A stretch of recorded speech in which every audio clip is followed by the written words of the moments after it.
여기 암호화폐 시장의 심장을 겨누는 단 하나의 질문이 있습니다. 만약 은행 없이 작동하고 스스로 수익을 창출하며 전 세계 누구에게나 열려있는 새로운 형태의 달러가 있다면 어떨까요? 인터넷 채권이라는 거창한 비전, 그리고 그 비전을 현실로 만들었다고 주장하는 프로젝트 에테나. 출시 단 몇 달 만에 시장을 뒤흔들며 세 번째로 큰 스테이블 코인으로 자리 잡은 괴물. 하지만 그 눈부신 성장 뒤에는 제2의 루나 사태가 될 수 있다는 꼬리표와 수많은 논란이 따라다니고 있죠. 이번 영상에서는 에테나의 모든 것을 다루어 보겠습니다. 에테나는 과연 디파이의 미래를 이끌 혁신일까요? 아니면 언젠가 터질지 모르는 시한폭탄일까요? 이 영상 하나로 여러분은 에테나에 대한 모든 궁금증을 해결하고 자신만의 판단을 내릴 수 있게 될 겁니다.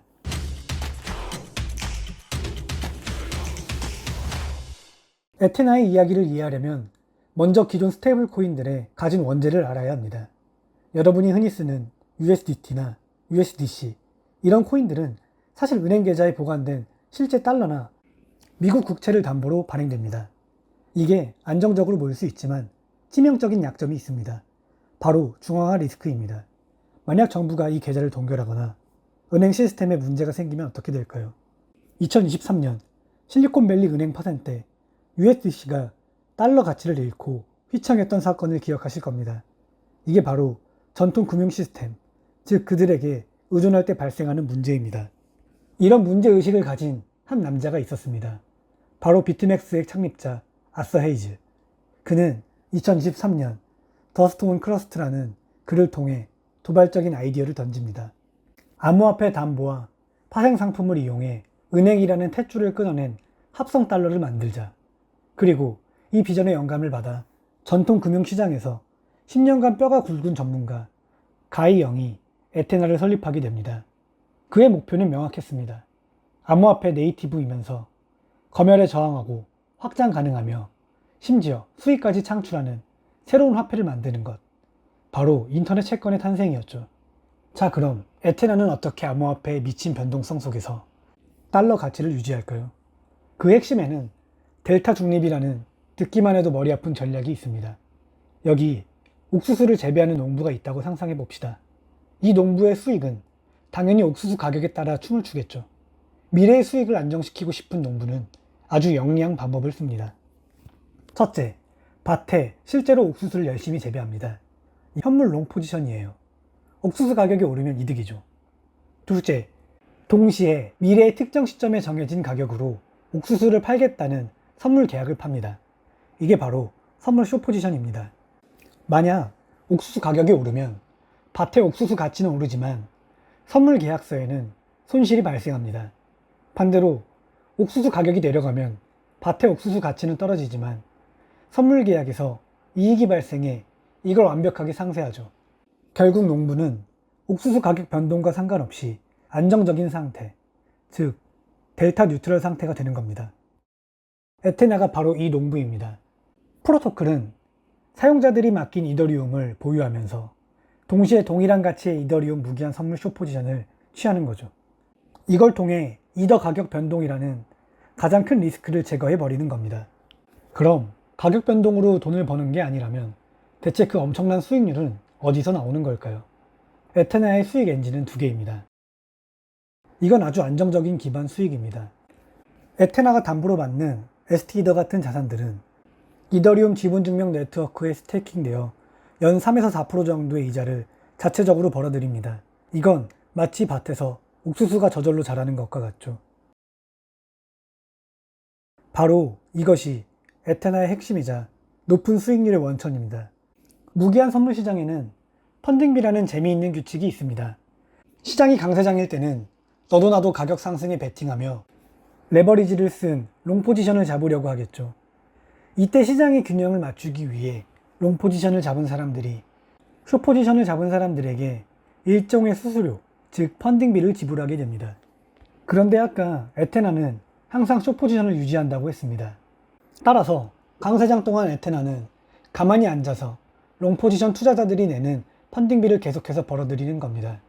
역사적으로 이 펀딩비는 연평균 10%가 넘었습니다. 이 두 엔진이 합쳐져 SUSD의 매력적인 연간 수익률이 만들어지는 겁니다. 여기까지 들으면 에테나는 정말 완벽한 시스템처럼 보입니다. 하지만 세상에 공짜 점심은 없죠. 지금부터가 정말 중요합니다. 에테나가 안고 있는 치명적인 리스크들을 하나씩 짚어보겠습니다. 첫 번째 리스크는 펀딩비 리스크입니다. 가장 큰 문제입니다. 에테나의 수익 모델은 강세장에 최적화되어 있습니다. 만약 길고 긴 하락장이 와서 펀딩비가 계속 마이너스가 되면 어떻게 될까요? 이제는 에테나가 롱포지션 투자자들에게 돈을 지불해야 하는 상황이 옵니다. 비상금을 모아둔 준비기금이 있지만 이 기금이 고갈되면 수익률은 제로가 되고 대규모 자금 이탈, 즉 뱅크런이 발생할 수 있습니다. 두 번째 리스크는 거래 상대방 리스크입니다.